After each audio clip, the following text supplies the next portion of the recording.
Chocante a quantidade de besteira que eu tenho lido na internet nos últimos dias. Jesus Cristo. Haters, respirem fundo que esse vídeo vai irritar vocês. Expansão do BRICS. Jesus, por onde que eu começo? Para quem não sabe, o BRICS é um grupo de países formado por Brasil, Rússia, Índia, China e África do Sul. Foi um grupo meio que formado por acaso. O Goldman Sachs, que é um grande banco de investimentos internacional, publicou um relatório em 2001 falando sobre alguns países que tinham um potencial muito grande de crescimento e que estavam chamando a atenção. O título do relatório brincou com a primeira letra de cada um desses países, e aí formou a palavra BRIC. Os países gostaram da ideia e começaram a se reunir. Depois, a África do Sul, que também estava chamando a atenção, foi convidada a participar do grupo. Pronto, gente, é isso. O que aconteceu agora? Depois de vários anos, o grupo resolveu aumentar o número de membros. Então, em uma cúpula que aconteceu nos últimos 3 dias na África do Sul, vários países do mundo inteiro foram convidados a participar, mas só alguns foram convidados a entrar oficialmente no bloco. Eles são Emirados Árabes, Arábia Saudita, Etiópia,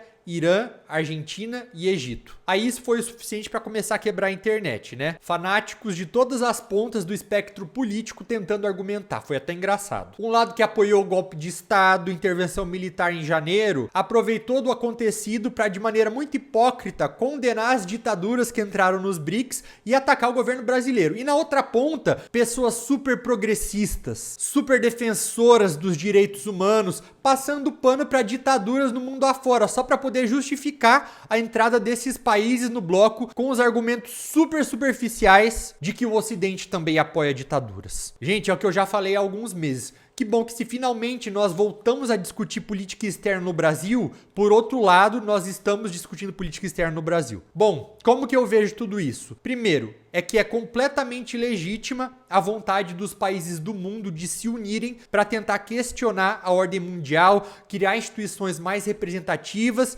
ter mais voz. E é meio que isso que o BRICS tem feito. Tem sido um palco para alguns países criticarem o Ocidente. E quando eu falo em Ocidente, não somos nós, tá? Mas sim Europa e Estados Unidos, que não nos veem como ocidentais. E também um palco para questionar instituições como a ONU, FMI, Banco Mundial, tudo certo. Até o Antônio Guterres, que é o secretário-geral da ONU, falou lá em Joanesburgo que tem que ter uma reforma dessas instituições sim. Faz sentido os países se unirem para questionar isso, para falar mais alto, para ter a voz mais alta. Quem que não quer ter sua voz ouvida, gente? Mas do jeito que está sendo feito pelo BRICS, vai dar certo? Eu não sei. E se der certo, qual que vai ser o custo disso? Muitas comparações têm sido feitas entre o BRICS e o G7, que é o grupo das 7 maiores democracias do planeta, que não inclui a China, tá? E por isso, a vontade chinesa de aumentar o número de membros do grupo. E o Lula enche a boca para falar isso, né? Que o BRICS passou o G7. Só que ele não conta que isso tem sido impulsionado pela China e pela Índia. Enquanto o Brasil, a Rússia e a África do Sul basicamente estagnaram desde 2013, crescendo em média 1% ao ano,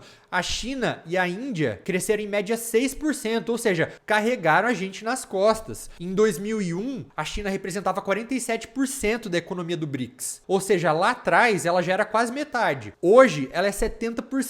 Então é muito positivo para a imagem de um país dizer que faz parte do BRICS, que cresceu pra caramba, sendo que na verdade o crescimento foi alavancado pelo coleguinha. Havia até uma relutância do Brasil e da África do Sul de aceitar novos membros, porque fazer parte do bloco era uma maneira de projetar poder regionalmente. O Brasil, único membro da América do Sul, e a África do Sul, único da África. E tem vários outros candidatos, mas quem acabou entrando agora? Na África, a Etiópia e não a Nigéria. Preferiram optar por um país falido do que pelo mais populoso do continente, né, para não ofuscar a África do Sul. E na América do Sul, quem que entrou agora? Argentina. Porque a economia da Argentina está destruída e não representa uma ameaça para o Brasil. E se entrar, ainda ameniza um pouco da imagem do bloco, que não fica só com ditaduras. Gente, imagina se só entra ditadura logo de cara. Então é meio que assim, coloca a Argentina junto aí, porque pelo menos entra uma democracia. Aí não vão ficar falando que o BRICS é um bloco anti-ocidente, como o Lula e o Haddad frisaram nos últimos dias. Gente, só que como que você vai falar que um bloco que tem meia dúzia de países não é anti-ocidente, sendo que 2 deles são Rússia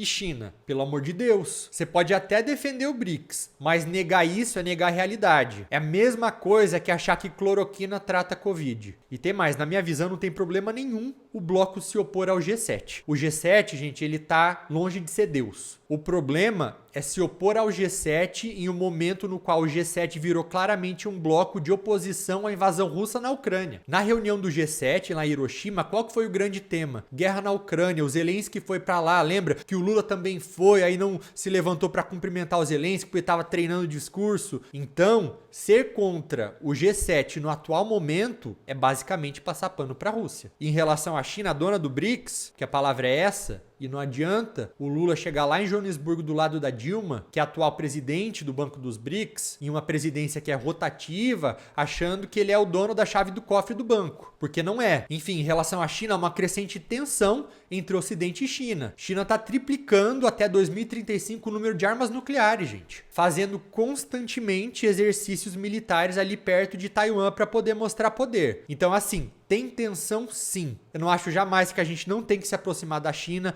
até mesmo porque ela é o principal parceiro comercial do Brasil. Temos que estar próximos sim para ganhar dinheiro, mas de maneira pragmática, não ideológica, não além do necessário. Até porque muito do que acontece lá, principalmente em relação aos direitos humanos, é completamente condenável. A gente não pode achar normal que valores como os direitos humanos sejam defendidos só aqui dentro. E infelizmente, com esses novos membros do BRICS, ele se consolida como um bloco anti-direitos humanos. E a gente consegue ficar falando disso horas. Irã, gente, onde mulher é presa porque mostra o cabelo e gay é executado com a desculpa de sodomia, aí um dia antes de ser anunciada a entrada do Irã, o Lula faz um discurso dizendo que o empoderamento da mulher é uma pré-condição para o desenvolvimento econômico e social. E eu falo isso e tem gente que acha ruim, achando que eu tô defendendo o Bolsonaro, que inclusive eu quero que seja preso, ou achando que eu tô fazendo vista grossa para as violações de direitos humanos no Ocidente. Olha só, quem tenta justificar essa aproximação do Brasil com os maiores violadores de direitos humanos do mundo, com o argumento de que o Ocidente também viola, esse tipo de pessoa, gente, usa os direitos humanos como bandeira de fachada, só como discurso político, e não como valores verdadeiros, porque acredita neles. Arábia Saudita,